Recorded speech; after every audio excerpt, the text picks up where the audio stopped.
Hello everyone, welcome to exam attacker YouTube channel. आज की इस वीडियो में हम लोग विवाह के बारे में पढ़ेंगे। इससे पहले हम लोगों ने जाति व्यवस्था के बारे में पढ़ा था और उससे पहले वर्ण व्यवस्था के बारे में पढ़ा था। तो ये देखिए हमारा हिस्ट्री का चैप्टर नंबर 6 है। इससे पहले हम लोग 5 चैप्टर कर चुके हैं। हम लोग हिस्ट्री ऑफ इंडिया पढ़ रहे हैं और इसके अंदर हम लोग अर्लीस्ट टाइम से 1526 एडी तक की हिस्ट्री हम लोग पढ़ेंगे। तो ये बीए फर्स्ट ईयर का ये सिलेबस है। इसके अलावा आपके सिलेबस में यदि हिस्ट्री सब्जेक्ट है और ये सेम टॉपिक है तो आप लोग इस वीडियो को देख सकते हैं।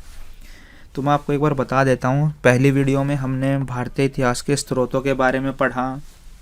दूसरी वीडियो के अंदर हमने पुरापाषाण मध्य पाषाण काल के बारे में पढ़ा। तीसरी वीडियो में नवपाषाण काल के बारे में, फिर हड़प्पा सभ्यता के बारे में। इसके बाद वैदिक साहित्य के बारे में हमने पढ़ा। इसमें हमने आर्यों के बारे में पढ़ा, ऋग्वेद में कैसा सिस्टम था, उत्तर वैदिक काल में क्या था। तो अब तक हमने 5 चैप्टर कर लिए हैं और इस वीडियो के बाद देखिए हमारा छठा जो चैप्टर है वो भी कंप्लीट हो जाएगा। छठे चैप्टर को हमने 3 वीडियो में ब्रेक करा है क्योंकि यहाँ पर 3 बड़े बड़े क्वेश्चन बनते हैं इस चैप्टर से। और बीए के अंदर आपको पता होगा 20 मार्क्स का क्वेश्चन आता है, तो ये लॉन्ग आंसर टाइप क्वेश्चन आता है। तो यदि आपने इससे पहले वाली वीडियोस नहीं देखी है तो आप लोग उन वीडियोस को भी देख सकते हैं। इस वीडियो के डिस्क्रिप्शन में आपको उसका लिंक मिल जाएगा। दोस्तों, यदि ये वीडियो आप लोग पहली बार देख रहे हैं तो हमारे चैनल को सब्सक्राइब जरूर करिए। इससे आपको हमारी आने वाली वीडियोस की नोटिफिकेशन मिलती रहेगी। तो चलिए वीडियो शुरू करते हैं। सबसे पहले देखिए विवाह का जो टॉपिक है उससे क्वेश्चन किस तरह से पूछा जाता है। क्वेश्चन पूछा जाएगा, विवाह क्या है? प्राचीन भारत में प्रचलित विवाह के विभिन्न प्रकारों का वर्णन कीजिए। या विवाह से आप क्या समझते हैं और विवाह के उद्देश्य।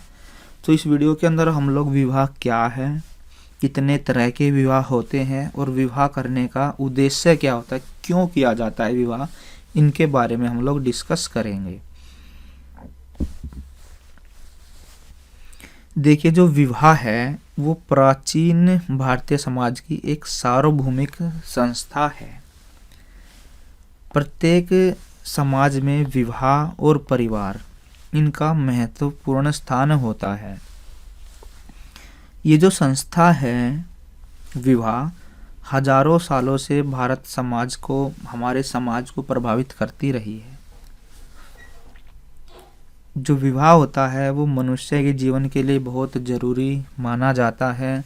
और इसमें क्या होता है, स्त्री और पुरुष इनके बीच में एक समझौता हो जाता है, सामाजिक समझौता, कि वे एक परिवार बनकर रहेंगे। और इसी से देखिए विवाह से ही यौन संबंध और संतान उत्पत्ति इसी से होती है, ये स्वाभाविक है। और विवाह के अतिरिक्त यदि पुरुष स्त्री के बीच संबंध होता है तो समाज में उसको मान्यता नहीं दी जाती, उसको उचित नहीं समझा जाता। अब हम लोग देखते हैं इसके उद्देश्य, इसके क्या ऑब्जेक्टिव है। तो समाज शास्त्रियों ने हिंदू विवाह जो है इसको एक स्थायी संबंध बताया है और ये एक शारीरिक ज़रूरत ही नहीं है, इसके अलावा एक आध्यात्मिक भी इसको माना गया है। और विवाह के जो उद्देश्य हैं वो निम्न उद्देश्य बताए गए हैं। पहला उद्देश्य बताया गया है धर्म का पालन करना। हिंदू धर्म देखिए इसमें ये क्या है, हिंदू धर्म जो है इसमें विवाह के बारे में मतलब काफ़ी कुछ बताया गया है। धर्म जो है वो क्या है, हिंदू विवाह का आधार है। धर्मों में चीज़ बताई गई है कि आपको विवाह करना है।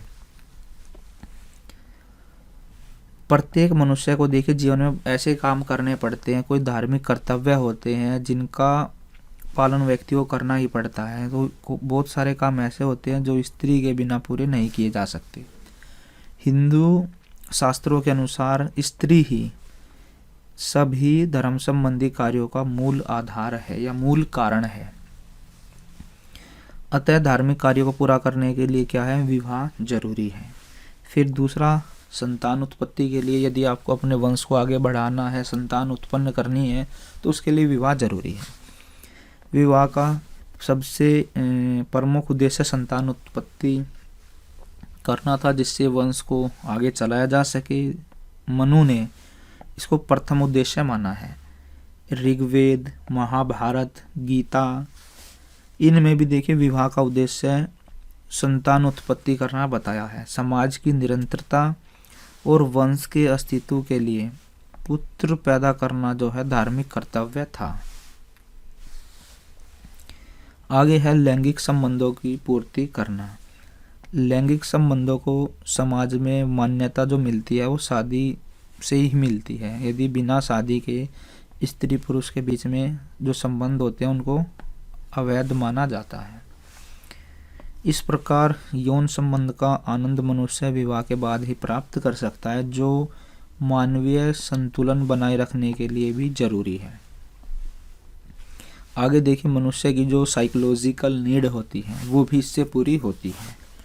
विवाह का उद्देश्य मात्र लैंगिक इच्छा पूर्ति करना न होकर इसका उद्देश्य, इसका जो मुख्य आधार है वो मनोवैज्ञानिक आवश्यकता है। विवाह के बाद स्त्री पुरुष में प्रेम पैदा हो जाता है, वे एक दूसरे की ज़रूरतों को समझने लग जाते हैं। इससे क्या होता है, पति पत्नी के बीच का जो आपसी प्रेम होता है उससे जो मानसिक तनाव है, जो टेंशन है, वो भी कम हो जाती है।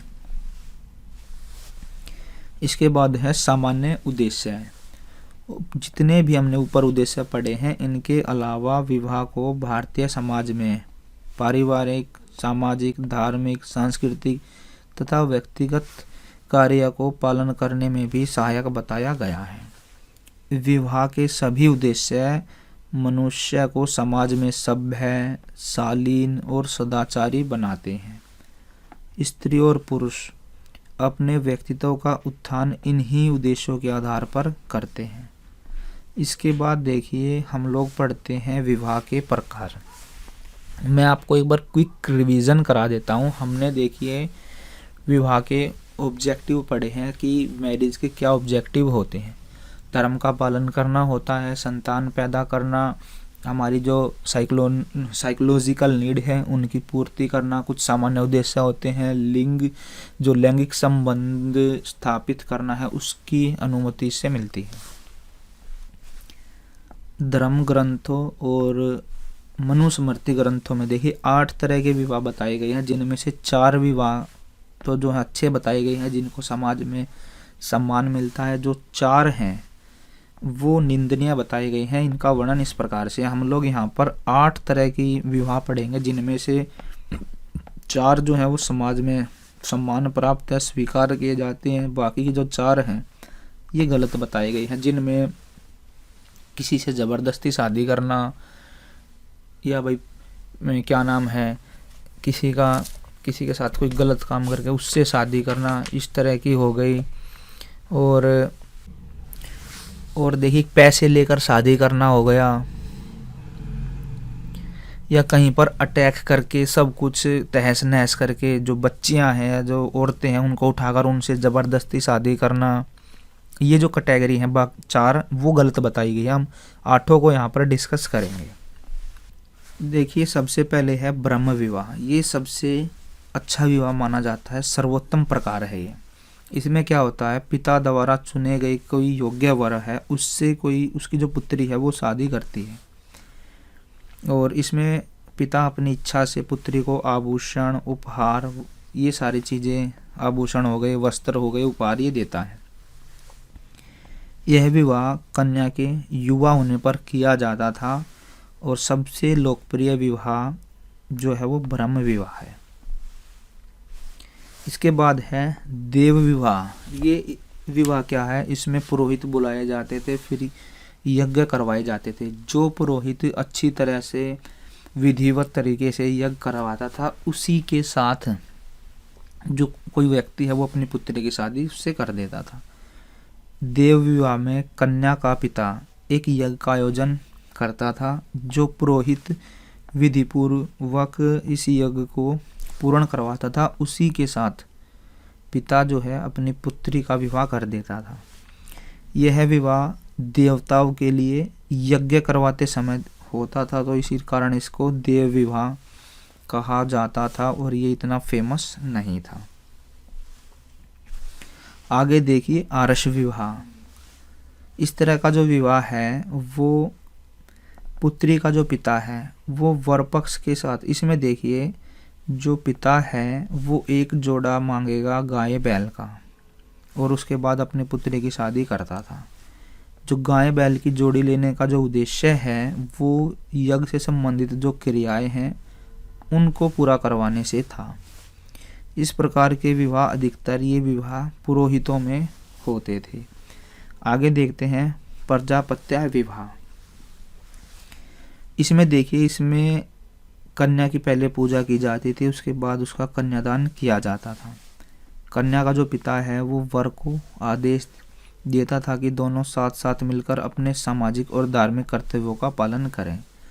इसमें शायद कन्या का पिता इसमें बिना दहेज और बिना मूल्य मांगे विवाह कर देता था। तो ये तो थे समाज में स्वीकार। अब जो 4 हैं वो गलत बताए गए हैं। पहला है आसुर विवाह। तो ये विवाह एक तरह से कन्या को बेचने जैसा है। इसमें क्या है, जो कन्या के माता पिता हैं वो वर पक्ष से धन लेकर पुत्री का विवाह करते थे।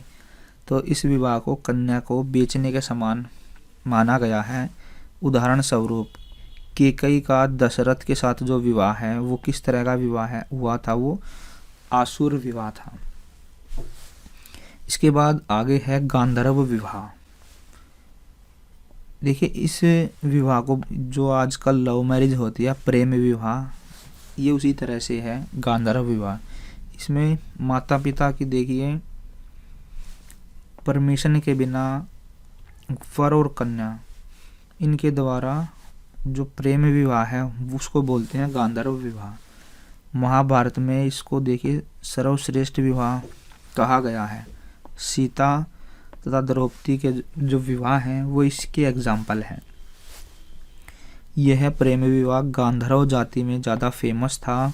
इसका प्रचलन उसी जाति में था। ज़्यादातर राजपूत जाति भी इस तरह के विवाह करते थे। इसके बाद है राक्षस विवाह। ये देखिए जबरदस्ती किया जाता था, बल का प्रयोग करके कन्या का अपहरण कर उससे विवाह करना राक्षस विवाह कहलाता था।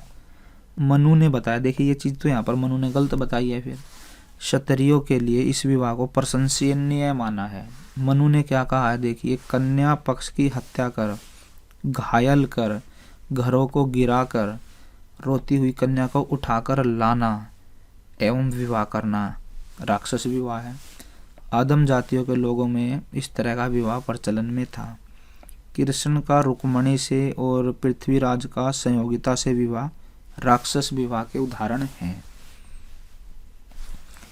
आगे देखिए पिशाच विवाह। इस तरह का जो विवाह है ये सबसे लो कैटेगरी है, ये सबसे गलत है। ये धर्मों में भी देखिए इसकी आलोचना की गई है। मनु ने क्या लिखा इसके बारे में, अचेत मतलब जिसमें चेतना ना हो, ध्यान ना हो किसी का, रोती हुई, पागल तथा मदमस्त कन्या के साथ जब कोई व्यक्ति संभोग करता है तो ये पिशाच विवाह कहलाता है। शायद यह जो प्रचलन है वो जंगली जातियों में रहा होगा। अब देखिए हमने विवाह पढ़ा, इसके उद्देश्य पढ़े, इसके टाइप पढ़े, तो इन सब से क्या निष्कर्ष निकलता है। उपरोक्त 8 प्रकार के विवाह में ब्रह्म विवाह को प्राचीन भारतीय समाज में सबसे ज़्यादा मान्यता प्राप्त थी, परंतु शास्त्रकारों ने पहले 4 प्रकार के विवाह को ही प्रशंसनीय माना है। तो इस वीडियो के अंदर हम लोगों ने विवाह के बारे में पढ़ा है कि इसके उद्देश्य क्या हैं और इसके प्रकार।